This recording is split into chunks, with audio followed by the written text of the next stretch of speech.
Hello, everyone. Welcome to another episode of Chris McDaniel's America. As you can see, Chris is not here with us today. Last minute, unfortunately, work got the better of him. So you're stuck with just me. No Jim. I don't have a Joan Rivers this week. It was really a last minute call in which Chris couldn't be here, but that's okay. And we expect that from time to time. I mean, his job as a lawyer is very, very demanding, and he's dealing with some stuff right now that I understand can be very time consuming. So, Chris, we hope you're able to get a good handle on it, and we hope to have you back with us next week. But of course, I'm Jack Fairchilds. You're watching Chris McDaniel's America here live on the Midnight Ride Network, your home for the anti-establishment movement. Of course, a lot of stuff to talk about. Today is the opening day of the NCAA tournament, so I don't know how many of you are actually watching today. And, part of me questions whether or not Chris is sitting at home watching basketball instead of actually working because, he's a big basketball fan. I know he's actually working, but still. Of course, we're all watching our brackets intensely to see just how badly we're doing. And so far, I am 4-2 in the early games, but got somebody in our office that's 6-0, so we're hoping to see him trip up a little bit here. But again, a lot of stuff to cover as far as the news goes.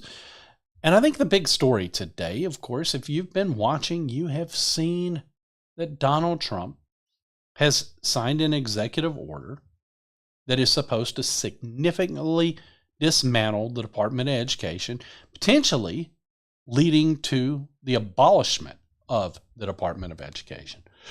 This has been something that Republicans used to promise us. Ronald Reagan, he ran on the idea that he was going to do away with the Department of Education. Of course, at that time, the Department of Education was really, really young because his predecessor, Jimmy Carter, is the one who put it in. A lot of people think that the Department of Education has been around since the nation was birthed. It's not. It's only been around since the late 70s. It's a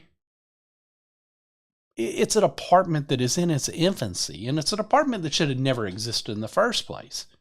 Education works best when it is at the state and local level. It doesn't work with the Washington overlords looking over everything. That's part of the reason why we're in the mess we are now with education. If you go talk to any teachers nowadays, they'll tell you that they're not teaching the kids anything in class. They're just getting them ready for the next standardized test. Because that seems to be the major focus. Get them ready for a standardized test. That way then the school district can get more money from the federal government.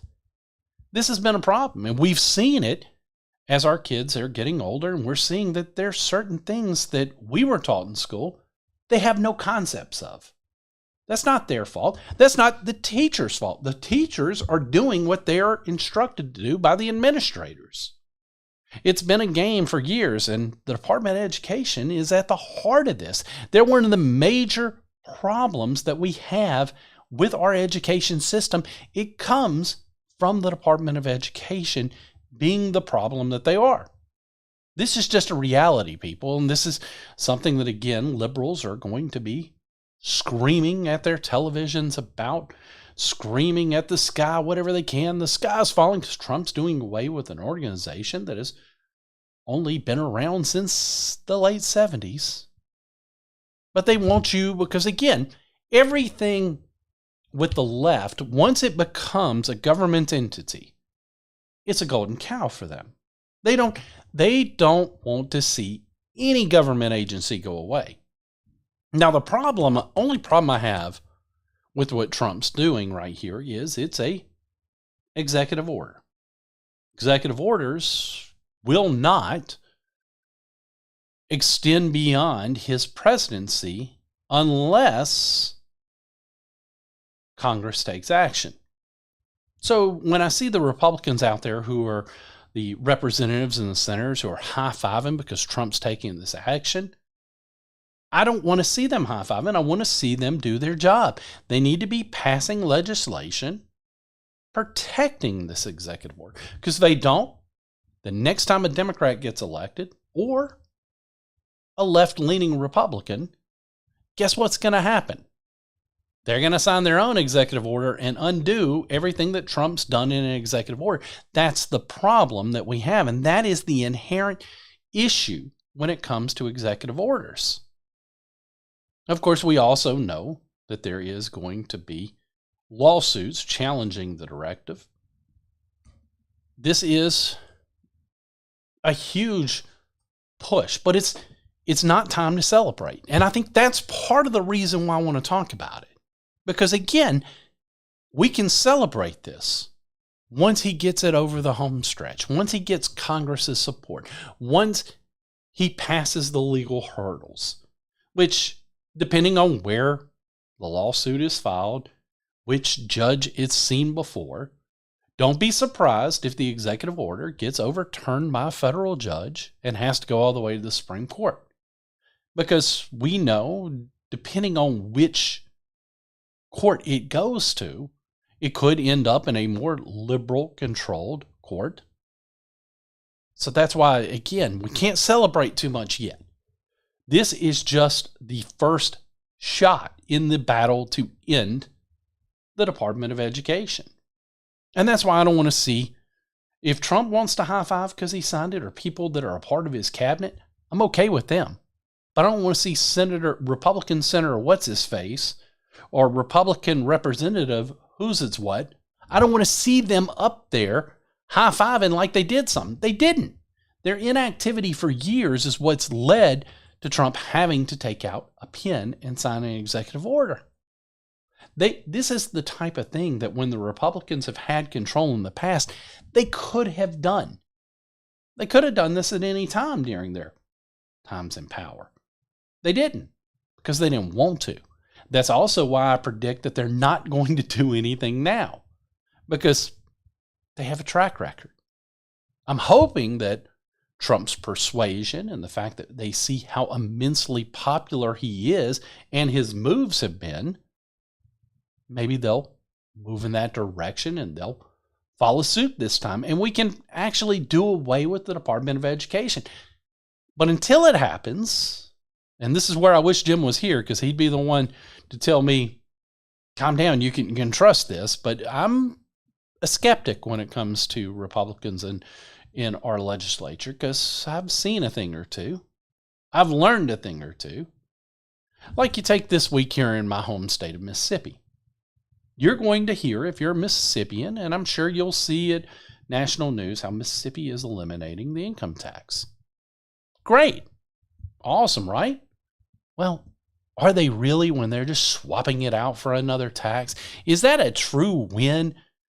No more income tax, but we're going to raise your gas tax. We're going to about this. So where's the win if I'm still going to pay the same amount? I'm just going to pay it somewhere else. I don't really see the win here. But Republicans are going to tout it as a win because they couldn't win over our liberal Republican Lieutenant Governor, Delbert Hosemann. They couldn't win him over and get him to do the right thing. So they made a bad compromise, which, again, that's what Republicans are known for doing. It's just typically they make those bad compromises with Democrats. Well, I guess technically they did, even though Delbert's got the R by his name. He's a Democrat. But they're all going to poke their chest out and pretend that they did something this week when they, in essence, just gave us a tax swap. You're going to still spend the same amount. It's just you're going to spend it in a different spot, and it's going to affect you more immediately. That's the truth. That's what they don't want to talk about. These are the things that politicians like to hide from us. They don't want us to know these things. That's the reason why Republicans, when it comes to this executive order, are all poking their chest out and pretending that they accomplished something. They haven't. They haven't really accomplished anything. Trump set them up to accomplish something. They did nothing. That's the key here. They did nothing. Will they do something? Will we see this move in the correct direction? I don't know yet. There is at least one Republican senator who is working on a bill to completely abolish the Department of Education. Senator Mike Rounds of South Dakota, he said he has been in discussions with President Trump to revive his bill to dismantle the Department of Education. This would codify the executive order. So again, this is at least one Republican that's already out there. He understands that we have to do this, that this executive order won't mean a thing in just a few weeks or few years if we don't have legislation out there to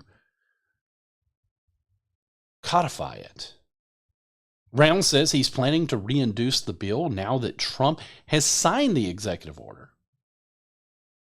He told Fox News Digital in a statement that the federal bureaucracy of education has never educated a single student. It's time to shut it down.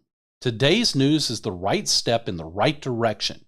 Congress should follow the executive branch's lead and act accordingly. I'm working on legislation that would return education decisions to states and local school districts while maintaining important programs like special education and Title I. We're discussing the legislation with Secretary McMahon, and we believe there is a very good path forward. Now, I don't want to praise him too much because, again, I haven't seen what his bill would do. Of course, as all pieces of legislation that are introduced, and you got to have a clever title, one that is corny, that draws you in. I mean, that's just the way they do this stuff, and he calls it the Returning Education to Our States Act. And if that's what it does, then of course it's a no-brainer. But it's going to be interesting to see what happens in Congress, because we already know Republicans in the Senate, they don't have a supermajority. They're not going to be able to get over that 60 threshold. So are they willing to do something to get around it? Or are they going to do what they always do and use that as the excuse for why his bill doesn't pass? I think you know the answer, because we've seen this song and dance before, and they're going to utilize this as another reason why they're not going to move forward with this. They're going to tell you that it's because, well, we just couldn't get over this.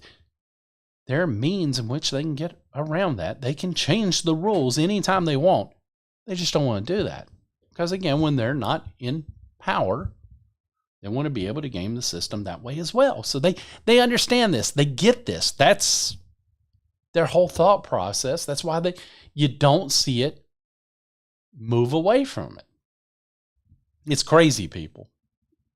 But this is exactly one of those things that we want to see. And I am happy to see Trump sign this executive order. Don't get me wrong.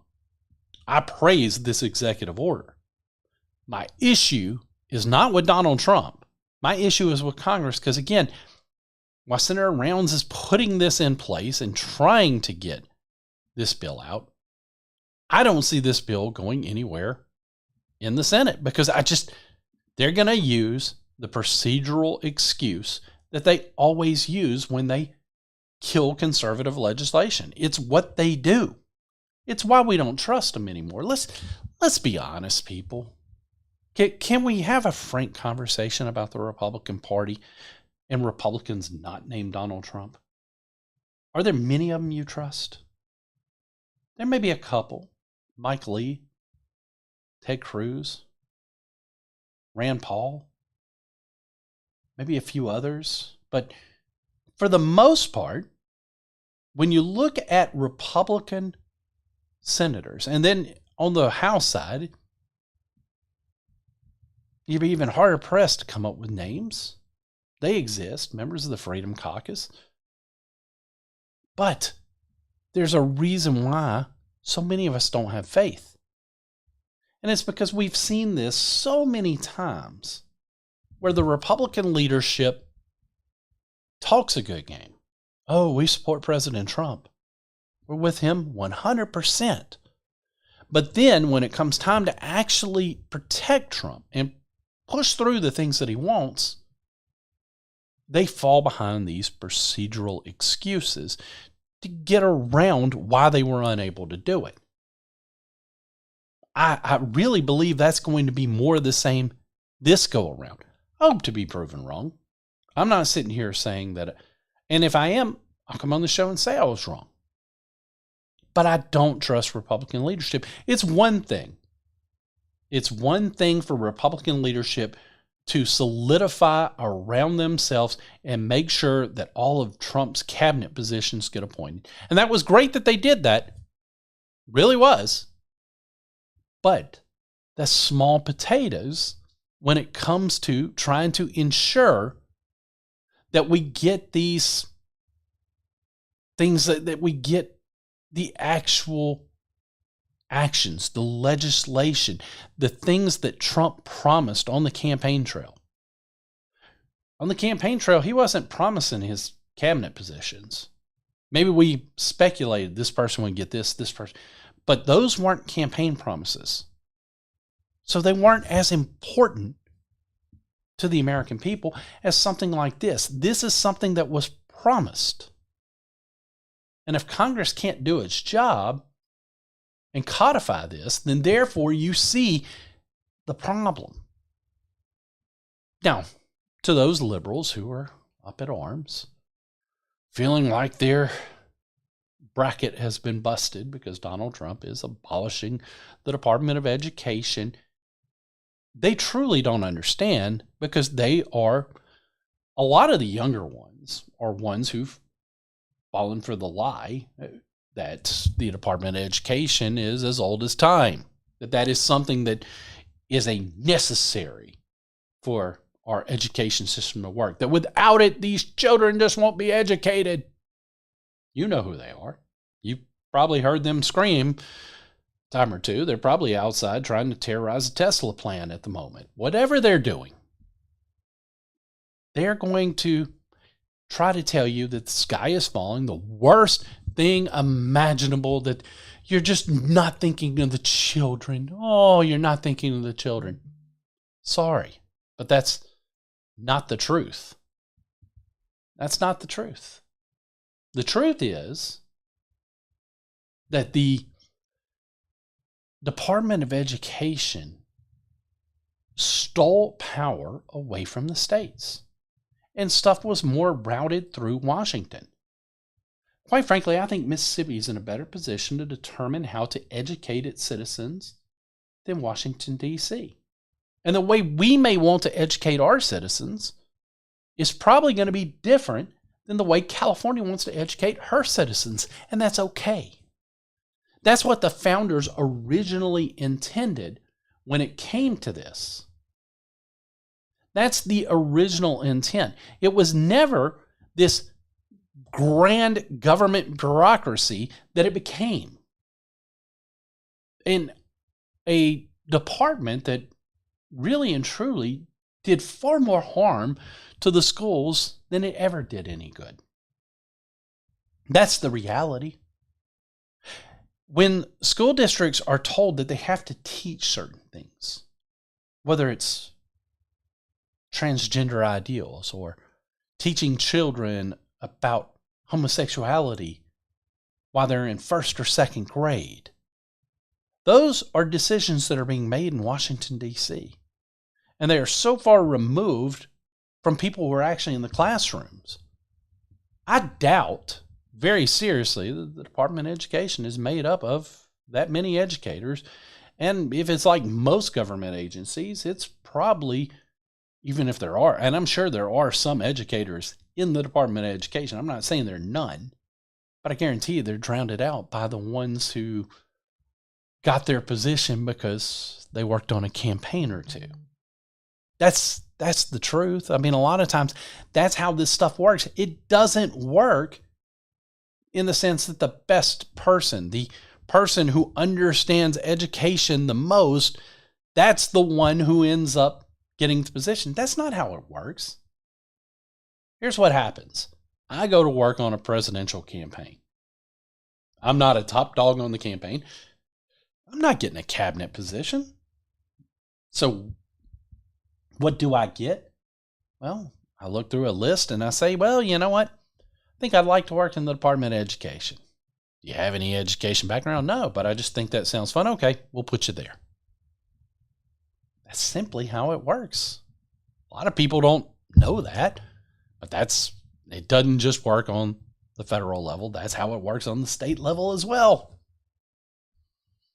So again, when you have a department that's not necessarily being run by people that are in education, that have been in the classrooms, that understand what is needed for the classroom,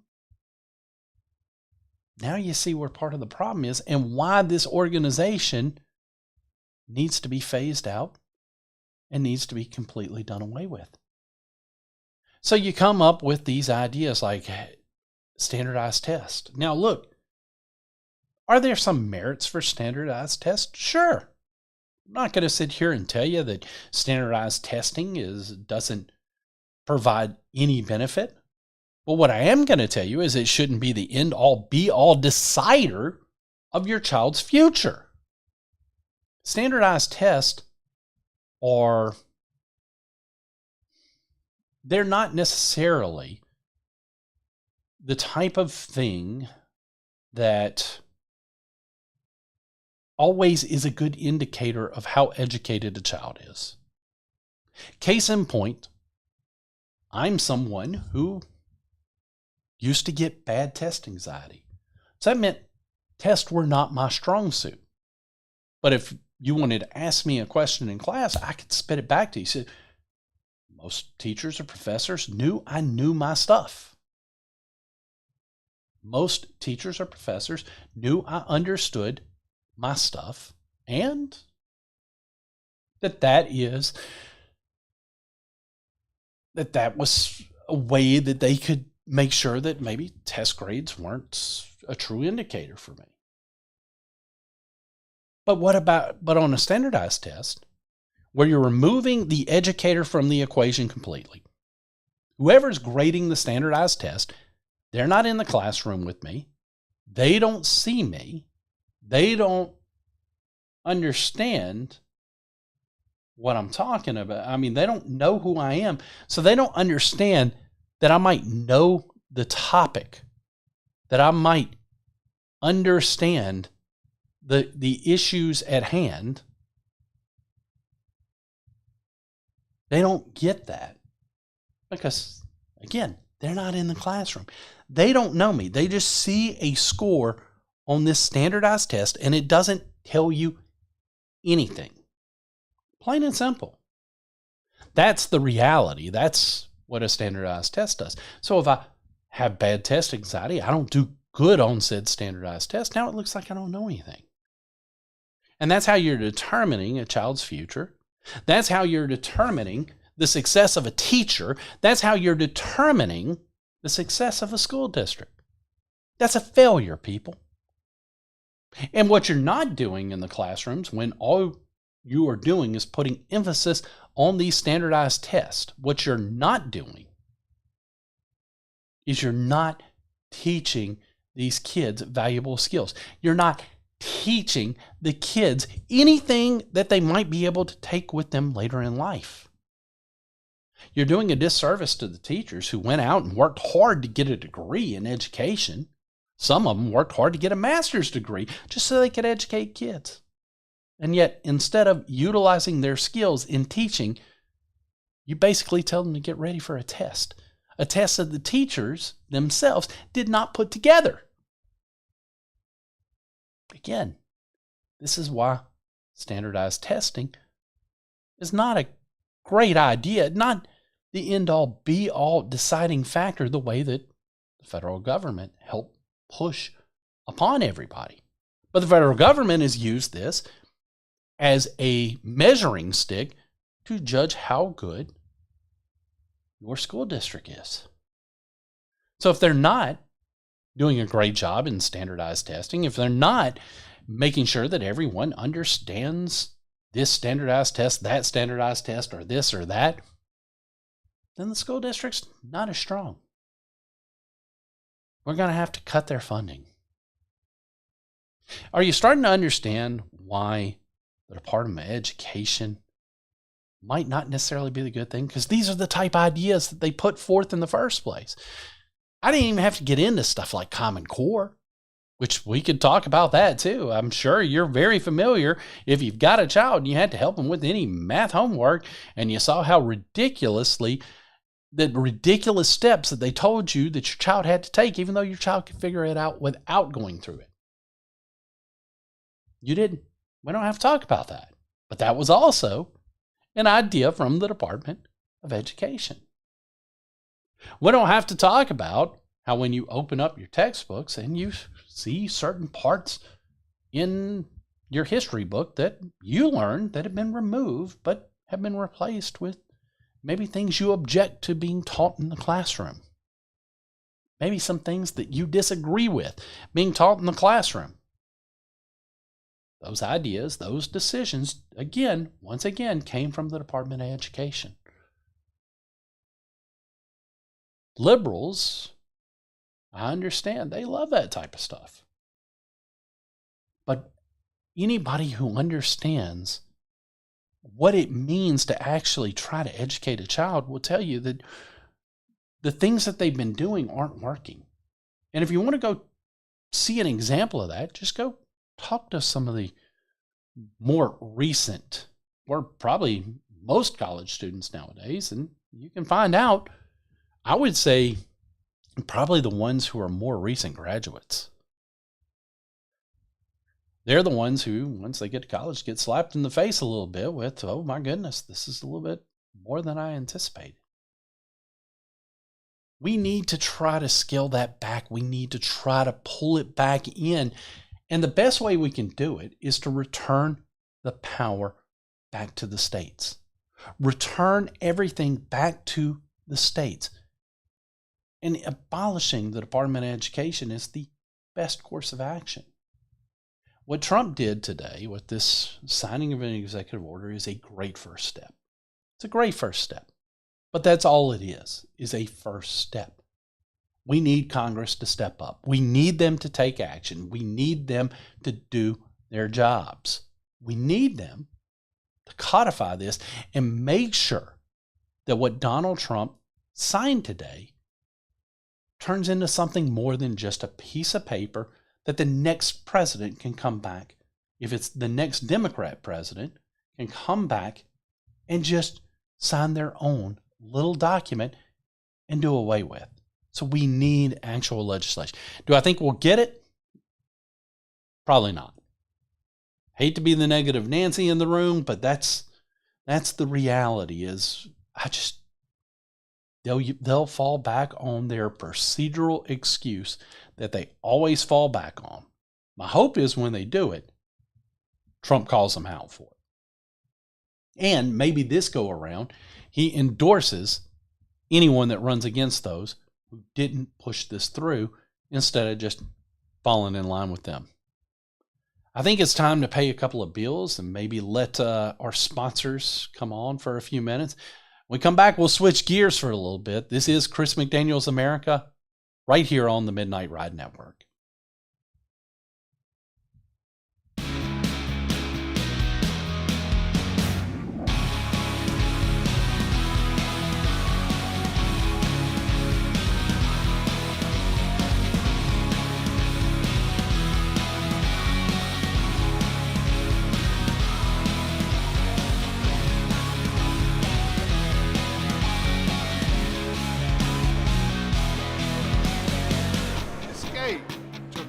Resort.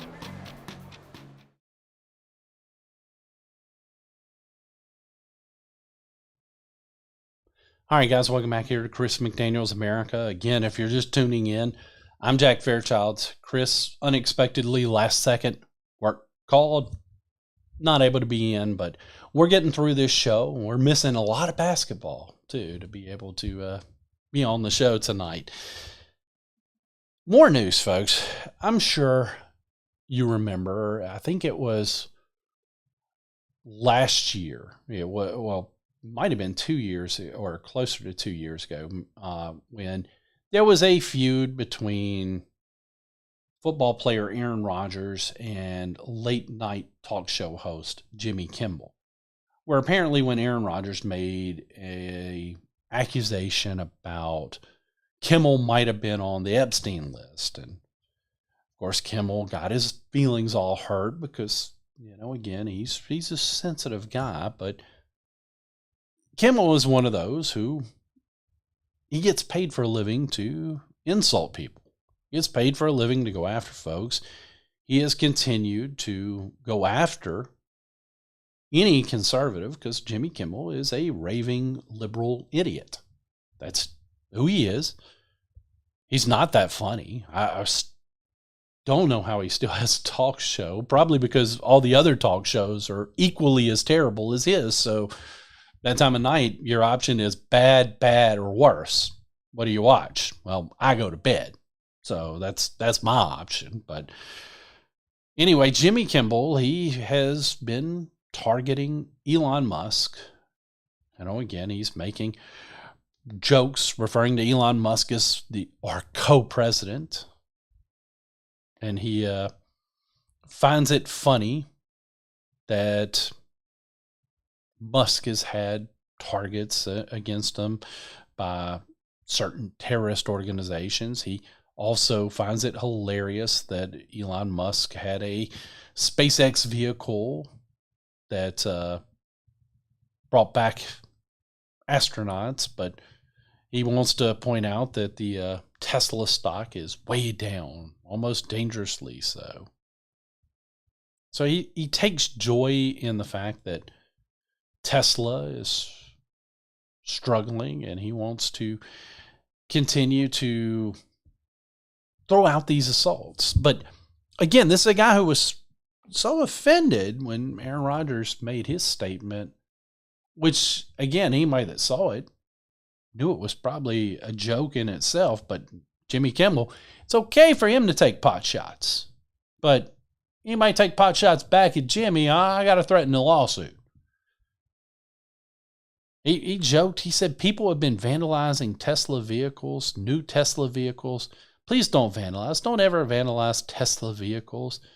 He said, looking at the camera and pausing to seemingly emphasize his sarcasm. So again, he tells you, don't vandalize, nod, nod, wink, wink. Why insinuate? Maybe you should.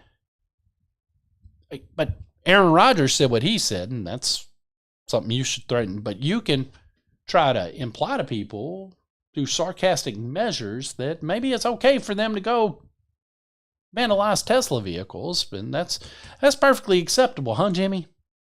Jimmy Kimmel is another example of many examples of liberal idiot Hollywood lunatics who are the biggest hypocrites on the planet. That's the only reason why I bring up the Aaron Rodgers stuff. It's not because I care one way or another in that issue. It's because Jimmy was so outraged when Aaron Rodgers went after him. So outraged to the point that the show in which Aaron Rodgers did that on was on ESPN, which is owned by Disney, who also owns ABC, which owns ESPN. He went to the heads to complain about the show that it was on and the fact that Aaron Rodgers did that. Again, he's a tough guy when it comes to him being able to throw out insults at people, but he's a big baby when it comes to anybody coming back at him. Jimmy Kimmel is a soft, weak man. That's who he is. That's who he's always been. But apparently, like I said, he wants to have his cake and eat it too. Jimmy, I don't know if you were on Epstein Island. I don't know if you're going to be on any Epstein list that ever gets released. I don't really care one way or another. But if you're going to fake outrage when somebody throws it back at you that you have insulted repeatedly, because let's not forget, he was taking pot shots at Aaron Rodgers before Rodgers ever said that.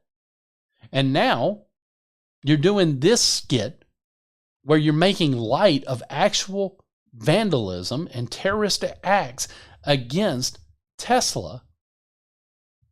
Maybe you should just shut up because you're a hypocrite. More news before we go on to another topic. While we're talking about celebrities, or in this case, maybe even a pseudo celebrity. I brought up ESPN, one of the ESPN personalities, and one that I find particularly annoying is Stephen A. Smith. Stephen A. Smith is a part of that Shout Your Opinion sports show that dominates the morning airwaves. He is one of the founders of originating the Shout Your Sports Opinion in the morning time that has made the sports networks unwatchable to people like me. I'm okay having a debate. You want to come on, you want to debate with me, we can debate whatever you want to debate, but let's do it civilly. That's not how Stephen A. operates. Stephen A. makes his point. He makes it bold and he makes it brass. And then when you disagree with him, he starts to shout over you. He's not interested in a debate. He's interested in dominating you and covering your opinion. He doesn't care what your opinion is. He wants everything to be about him, and he wants to be right. He is still under this false impression that if you're the loudest person in the room, you're the rightest person in the room. It's not true. As you know, in most instances, the loudest person in the room is probably the most insecure and the one who is most likely probably wrong because they know their opinion is weak. Well, why is Stephen A. Smith a topic on today's show? Well, because Stephen A. Smith went on his ESPN show, First Take, and he challenged President Trump, Vice President J.D. Vance, and Secretary of Defense Pete Hegseth to a debate over DEI policies. That's right, the guy that I just pointed out that does not like to truly debate, who would rather just shout over everybody, he thinks that he's going to call out the President of the United States, the Vice President of the United States, and the Defense Secretary to come on his show in a debate. He even said that he's calling them out right there on television. And his whole reasoning for this, because apparently there was a mistake made where there was the Department of Defense removed an article about MLB, Jackie Robinson, you know, the guy that broke the color barrier. They had an article about his service in the military, and while they were doing their DEI scrubs, they removed that from the website, and of course that created a firestorm. I'll be honest with you, I didn't even know it was there. Wouldn't have missed it. I think most of the folks screaming probably didn't even know it was there. But because somebody else told them about it, now it's a big deal. We got to scream about it. Oh my goodness, worst thing in the world. It shows racism at its height again. No, it doesn't. No, it doesn't. But I'm not even sure it was supposed to be removed because they put it back. So again, whatever happened, it's a non-story at this point. But because of the loud talkers like Stephen A. Smith, he thinks that now I can challenge the President of the United States. Stephen A., they're not going to come on your show to debate you, not because they're scared of you, because I can assure you, no one's scared of you. They're not coming on because you're not looking to debate. You're looking to shout over whatever they say. If it doesn't go in accordance with what you believe, all you're going to do is try to talk over them and be loud as possible. I wouldn't go on your show. I'd have you on this show where we can control your microphone when you start shouting. I'd have you on the right side where I can control your microphone when you start shouting. Not going on your show. Not because I'm not afraid of you. It's because I'm not stupid. I know what your show is. Your show is the look at how smart and right Stephen A. Smith show is. That's all it is. And because you control everything, why would I want to go there? I know my positions are stronger than yours. I know I could beat you in any debate as long as it's an honest debate. But on your show, it's not going to be an honest debate. Same way how I said on my shows, I can control your volume. I would let you say what you want, but I wouldn't let you shout over me. And the second you start, yes, I would turn your microphone off, because then we could actually have a debate when you're not sitting on the other side of the room just shouting. But that's all you'd want to do to them, because that's how you function. That's how you win debates in your mind. But you're not actually winning debates. You're showing the world how small you truly are. But we also know that if they went on your show, that all we get's the 30-second clips, and those 30-second clips of you shouting over them will be very effective for you. So no, Stephen A., you can challenge the President of the United States all you want. You can challenge the Vice President and Secretary of State. They're not going to entertain you with this, especially over something that may have just been a simple mistake and has already been corrected. Now, I understand you want to defend DEI policies. We can talk about that, because you'll be on the wrong side of the issue, because he wants to talk about it, saying that he wants to defend affirmative action. He wants to defend what they call the Rooney Rule in the NFL, which is you have to make sure that they interview at least one minority candidate. A lot of times, that's just a formality. They bring one in. They already know who they're going to hire. They bring one in, interview them so they can meet the criteria. The guy was never under serious consideration. So it's a joke. Let's just go the way it's going to go. It's not leading to more hires. An affirmative action, when you put something in place that requires a certain quota, and it doesn't matter about the qualifications, that's a problem too, Stephen A. But again, you don't want to talk about it. I'm sure if I said that sitting across from you, you'd be shouting over me right now, because you don't want to hear rational points made that are counter to what you believe, because you've been taught the loudest in the room is the smartest in the room. And that sadly is untrue, Stephen. It's just sadly untrue. Let's keep going. Another story that cracked me up when I saw it, and part of the reason why I pulled it for today's show. Our good friend Tampon Tim is back in the news. You know, I thought Tim Walz had gone away. I did not expect to talk about this lunatic anytime soon, because, you know, again, he was a loser. The vice presidential candidate for Kamala Harris's ticket. He got the floor wiped with him in a debate with J.D. Vance, which J.D. Vance would easily do the same thing to Stephen A. Smith. Well, Timmy's back in the news because he says he's sick of hearing attacks on his masculinity from the MAGA movement. So Timmy's got his feelings hurt. You know, he's got his little feelings hurt. Apparently, he went on California Governor Gavin Newsom's new podcast, which I'm sure that's riveting podcast right there, a Gavin Newsom podcast. And apparently, he had an outburst while on there. He says, and now, and not that I spend much time thinking about this, and it just baffles me how much time they spent trying to attack me that I wasn't like masculine enough in their vision.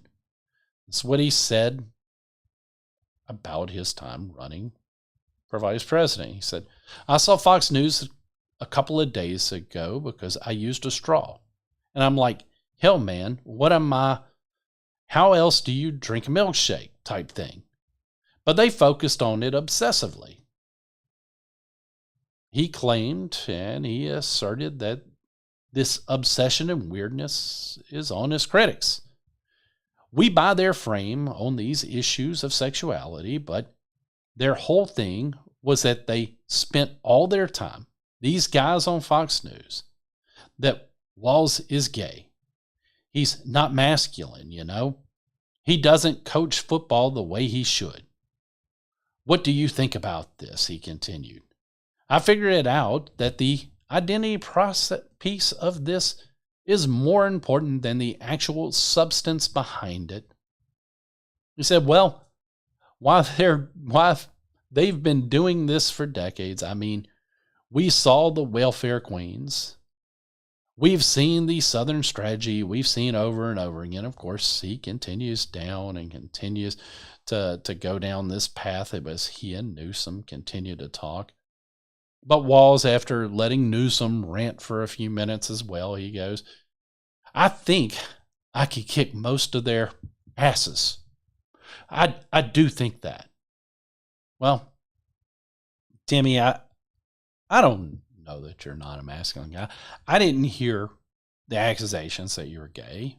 I heard the accusations that you were a lunatic, which I stand behind. I don't buy the fact that you could kick too many people's butts, because I've seen you. I'm sorry, Tim, but, I dare say I could name at least 3 people that have hosted this show that if you came down and challenged a fight would pretty easily whip you. Because I do say Jim, Chris, and myself probably take you, but I don't care enough to fight you. But that's an interesting place to go here. Tim got his butt whipped last year. He was part of the ticket. And it was a major mistake that was made by Kamala Harris because he brought nothing to the table. He was terrible. I thought when he first came on the scene that he was going to bring some of that Midwestern folksy charm. But he didn't. They didn't see enough in him. Matter of fact, in one of the first interviews that Kamala Harris did, if you recall, they brought Tampon Tim in to sit right beside her. I thought he was there to help her through the interview because how terrible she was. He barely spoke during that interview. So that told me something right then. He might be worse than her at this. Then we saw his debate performance against J.D. Vance, which was bad. He wasn't good. And now he wants to go on Gavin Newsom and project this fake tough guy image. He's not a tough guy, people. He never has been.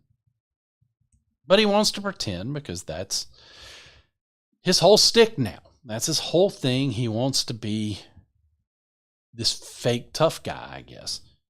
No, you're a bad governor in a terrible state that elects terrible politicians like yourself. You are ended up, instead of being a saving grace for Kamala Harris, you are a liability on top of a candidate who was already a major liability herself. You hurt a candidacy that couldn't go anywhere but down in the first place, and you figured out a way to drag them further down.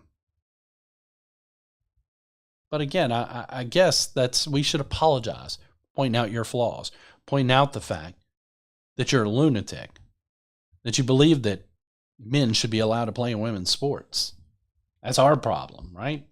It's not your ridiculous policies that are a problem. That's on us. That's how he believes. That's how he operates. I won't say that there weren't folks during the campaign that accused you of being gay. I just didn't hear it. I wasn't hearing folks accuse you of being gay. I heard folks accusing you of being a lunatic. And I still think that's accurate. And the fact that you're that unhinged, that's where you go. I could kick their ass. Really, Tim? I don't see you stepping in a boxing ring with too many conservatives. I don't see that happening, but you go on being you there, because quite frankly, you're unelectable on a national scale. You can probably win elections right there in Minnesota because, again, that's a lunatic voting fringe there. On a national level, your days are done. So go enjoy sitting down with another lunatic governor in Gavin Newsom, and y'all have fun talking about idiotic liberal policies that would bankrupt our country, much like Gavin Newsom's bankrupt California. Speaking of Gavin Newsom, of course, I didn't know he had this new podcast. I thought it was ridiculous. He's a sitting governor of California. California's got major problems. Major problems. Maybe Gavin Newsom should focus on some of those instead of trying to host a podcast. Just putting that out there, but his new podcast, apparently one of the first guests he had on was conservative media personality and Turning Point USA co-founder Charlie Kirk. And it was one of those things where Kirk went on there and had nothing nice to say about Gavin Newsom after going on his podcast. This is Gavin Newsom. That's an original name too, by the way. This is Gavin Newsom is the name of your podcast. Put a lot of thought into that one, didn't you, Gavin? He said, I think this podcast might be ending Gavin Newsom's presidential ambitions, not preparing him for it, is what Kirk told Megyn Kelly on Tuesday of his experience as the interview project's first guest. He said, Kirk went on to say that we have done a good job of exposing him for being the synthetic fraud that he actually is. I will give him credit for having the discussion that he didn't edit it. So apparently that's the other thing. He had him on and he's not editing, which kudos to him for that.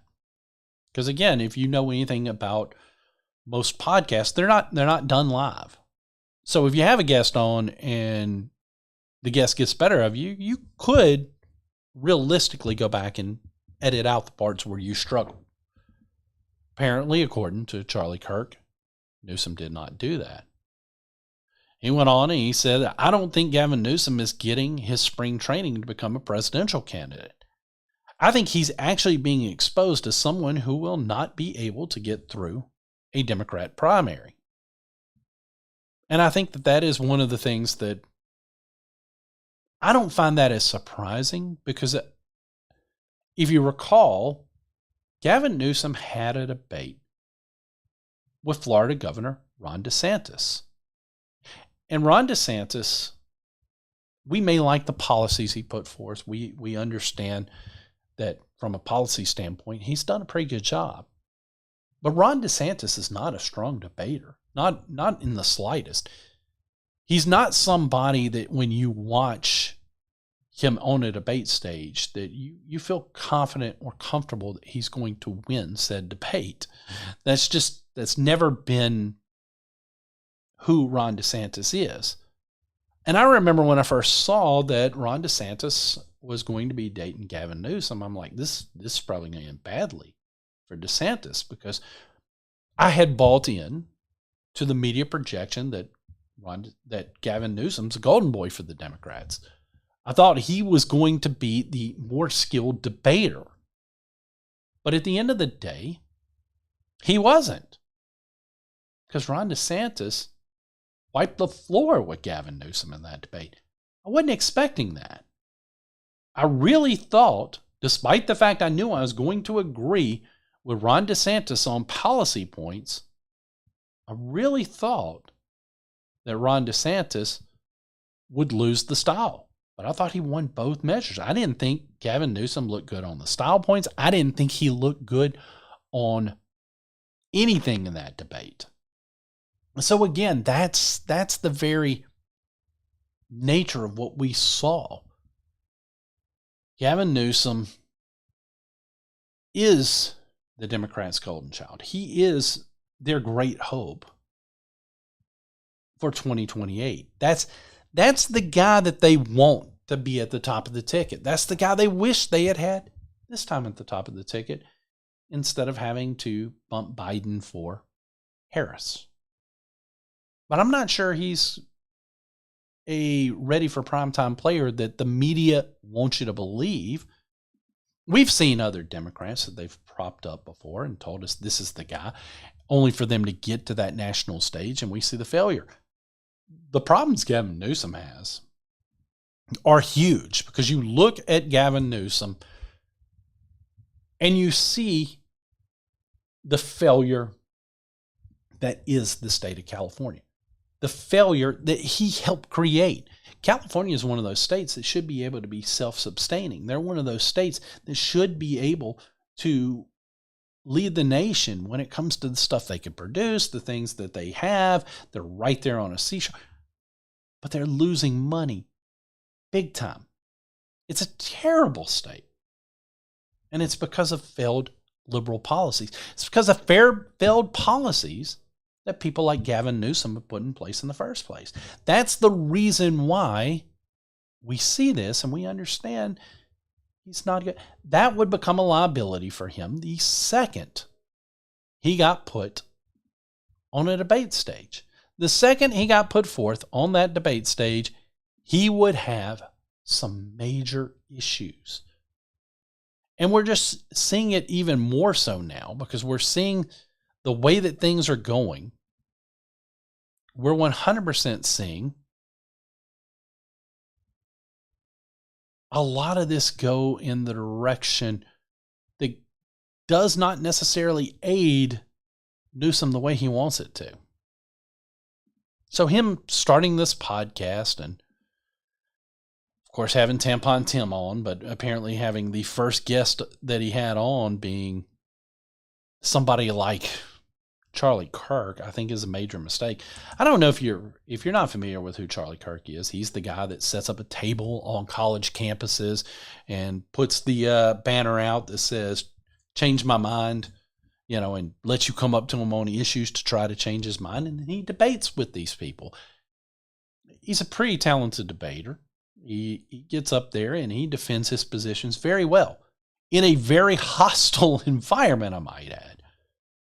And that doesn't mean I agree with Charlie Kirk on everything, but I do recognize how much of a strong debater that he is.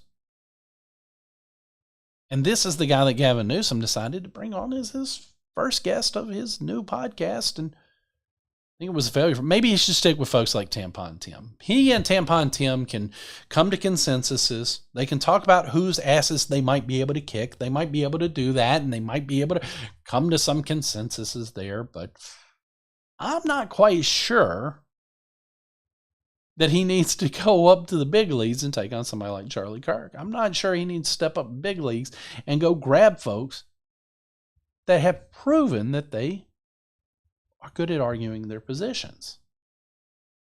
And if this is the indicator of what we're going to see as Gavin, Democrats are going to have to go back to the drawing board. They're going to have to go back to the drawing board because their top seed is he's getting upset. And once again, the Democrats are having their bracket busted. Democrats once again are sitting back and they're saying, oh, we've got this number 1 seed. Well, this 16th seed just took them out. We might be in a little bit of trouble. We might want to try to figure something out because maybe Gavin Newsom is not our 1 seed after all. We're still a long ways away from the next presidential election. But you know how the wheels are already spinning. They're already thinking. There's a reason Gavin Newsom has started this podcast. And I'm not sure it's to get him ready. I think it has more to do with him gauging to see how well he's accepted. I'm not sure this is going to work out for him. I think Charlie Kirk's probably right. I think it's going to expose him as the not quite ready for primetime player he actually is. But we'll see. We'll see. Guys, I've enjoyed being here with you tonight. Again, I'm Jack Fairchilds filling in for Chris McDaniel here on Chris McDaniel's America. Tune in hopefully in the morning. I'll be releasing a new episode of the Right Side Radio program as well. So find that as well. But make sure that you're sharing this. Share it. Share our YouTube link. Share it from the Facebook page. Share our content. Help us continue to grow the Midnight Ride Network. And that way we can maybe reach more people and more people can get a solid conservative message, because that's the beauty of the Midnight Ride Network. Your home for the anti-establishment movement is that we're trying to educate and reach more people, but we need your help.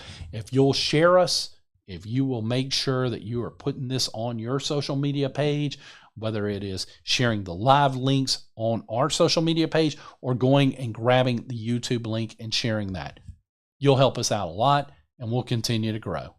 We'll see you again next week. Looks like you've been sleeping well. Megan, he's back. The My Pillow guy. And you're looking good. Still feeling good. Well, just when you thought it couldn't get any better, we've got the best pillow ever, My Pillow 2.0. Wow, it's so soft and smooth. It's cool to the touch. How did you do that? Well, we took My Pillow's patented fill and combined it with this new technology that we didn't have back then when I invented My Pillow to bring you the best pillow in history, My Pillow 2.0. Just like all of you, I never imagined that My Pillow could get any better. That's why I haven't changed it in nearly 20 years. Then I heard about a revolutionary new technology, and I knew I had to bring it to you all. My Pillow 2.0 is truly the next generation of My Pillow. The My Pillow 2.0 is cooler and softer than the last My Pillow. It is so comfortable to sleep on at night. I look forward to going to bed, and I wake up well rested in the morning. Sleep is all about temperature and height. My Pillow 2.0's patented adjustable fill is going to give you the exact individual support you need from your head to your bed. And now here's where it gets even better.